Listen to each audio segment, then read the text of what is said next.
Here we are, the end of 2020. I can't believe it. Can you? I mean, I did so much crazy stuff this year. I can't even really begin to tally all the things I did. You know, if I just want to name a few, I handmade all of the SpaceX rocket ships.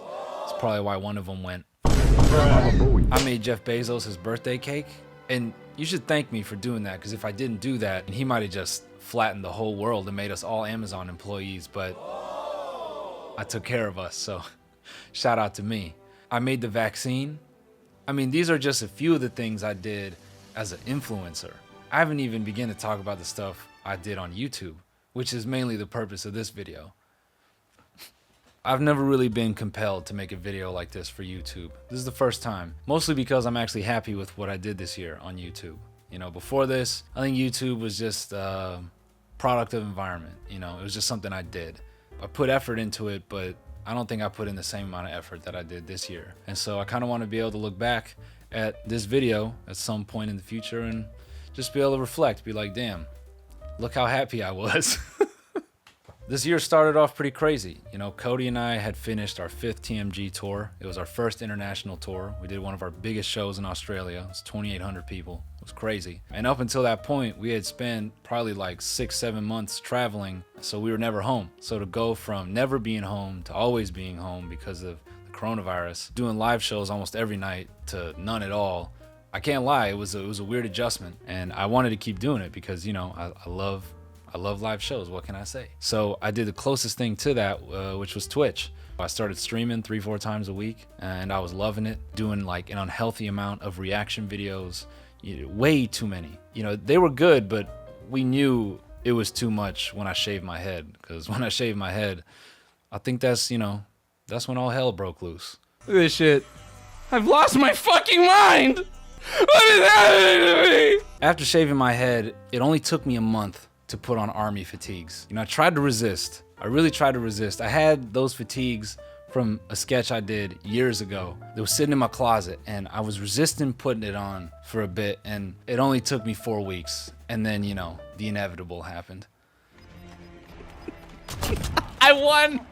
I fucking won! Did you fucking win? How? How did you win?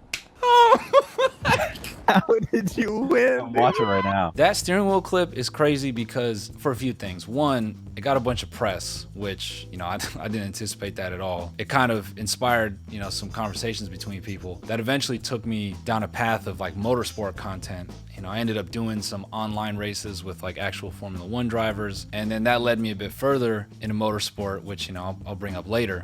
All from that one clip. I think I hit a breaking point because I had done so much reaction type content that I was craving something a little bit crazier or just, you know, different. So that's when I made the first sketch pack on this channel. And, you know, fun fact, all that brand money, I burned it all up.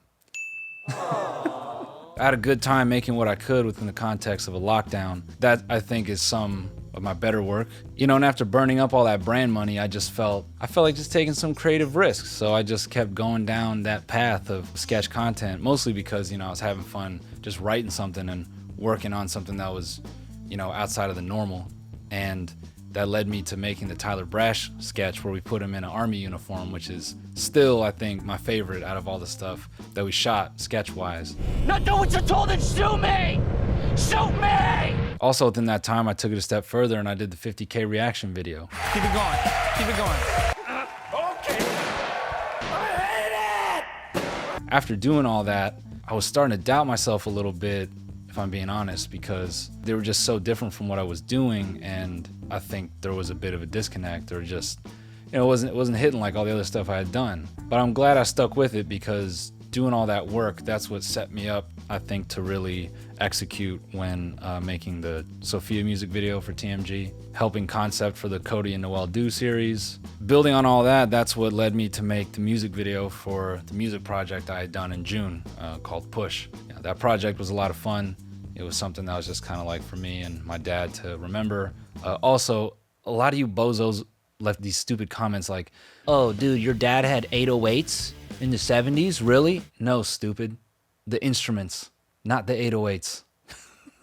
I shouldn't be irritated by that, but man, I don't know how some of you use the microwave, man. That project was obviously a lot of fun. I got to, you know, swing from the ceiling. I got to ride the roof of a car. I got to work with one of the lead stunt guys from Mad Max. It was all around just a crazy experience, and one I'm obviously never gonna forget. I also have to shout out, burning down another brand deal bag. I light these bags on fire when I do these projects for you guys. I just take the money and I strike that match and I just watch it fly away. Lumberjacked. I had so much fun making that. That was a story that my friend Tom Ryan had told me, and I had to flip it into something. I thought it was too good to leave alone. I had so much fun making that project. Also, just to see the growth in terms of the people I was working with to make it happen. And, going from Suki, where I was like a one-man team trying to do it all, edit, direct, produce, whatever, with not very much money, to be in a position where I could get funding to make a creative project. That was honestly like some bucket list stuff, man, that I don't take that for granted. Not a lot of people get that opportunity. So I was super thankful to be able to do that. And, it's something I want to keep doing. I want to keep putting out short form creative content, like right around there in October, just as a personal goal for myself. I can't remember when exactly between the release of the Lennon's Ghost Crow music video and Lumberjacked where I came up with the hot laps idea. I think it was after we shot the Crow music video, because after riding the roof of the car, I was just thinking to myself, what's like some crazier stuff I could do? So I hit up a production designer and I said, hey man, I got an idea for this desk. And he's like, yeah man, I can make that happen. And so we did. We shot hot laps. We shot a handful of episodes. Next one coming out maybe next week. It'll be very soon, very soon. After we shot hot laps, I'd kind of come off the high of doing these higher concept projects, because they take a lot of energy mentally, take a lot of work from a lot of people. And I wanted to do something that was just a bit more laid back. So I thought to bring back the Weird DM series as video. And I bring that up because I think that's like an underscore on the reason why I'm making this video. First of all, I want to thank you all for supporting the creative risks I took this year. I tried some different things. Some of it wasn't for you, and that's cool. What was a massive compliment was when I sort of returned to something that you guys knew. A lot of you showed up just like you always have, and you watched that. And, candidly, that means a lot.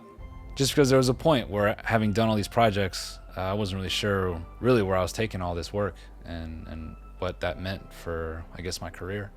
So that's really what I want to say. I just want to say thank you for supporting everything I did this year, whether you liked it or you didn't. That doesn't make sense. If you've been watching my channel for a while, you might know a video. I think I titled it Hawaii. And it's a video I made when I was in Hawaii, and I was basically just commenting that I was unable to enjoy things in the present because I had this sort of crushing, mental pressure of the future and what that meant for me. And I think back to that video as I make this one, and I think, if I could have told younger me, it would have been all right. You're gonna find your way. You should enjoy now. I think that's the biggest thing I learned by working on all this stuff and doing things that were just sort of outside my comfort zone. When I was choosing to make all these projects, I kind of looked at it like, I won't get the chance to do these in the future. I can't wait till a later date. This music project, you can only make it once, you can only put it out once, so why not have the most fun with it that you can? And there may come a point where I'm not able to make sketches and all that so freely, whether it's my time or the type of work that I'm doing. It could all change. So rather than get so caught up in what the future might hold and what that means for me, I think I was able to push past that a little bit and just enjoy now and focus on now. I think that's what got me through the year. Personally, I made a lot of progress, I think, outside of all that. Started therapy, I started boxing. And I took the biggest step in my personal life this year when I got engaged to Elena. This year was strangely a very good one, and I'm super excited for all the things I got planned next year. But yeah, that's it, man. Seriously, thank you. I can't wait to show you guys episode 2 of Hot Laps. I guess the only other thing I'll say is I'm just getting started. And I'm not gonna say 2021 will be a better year, because we don't know that. And the last time everyone got excited about a new year, some bad shit happened. So let's just, take it a day at a time. Happy New Year. See you soon.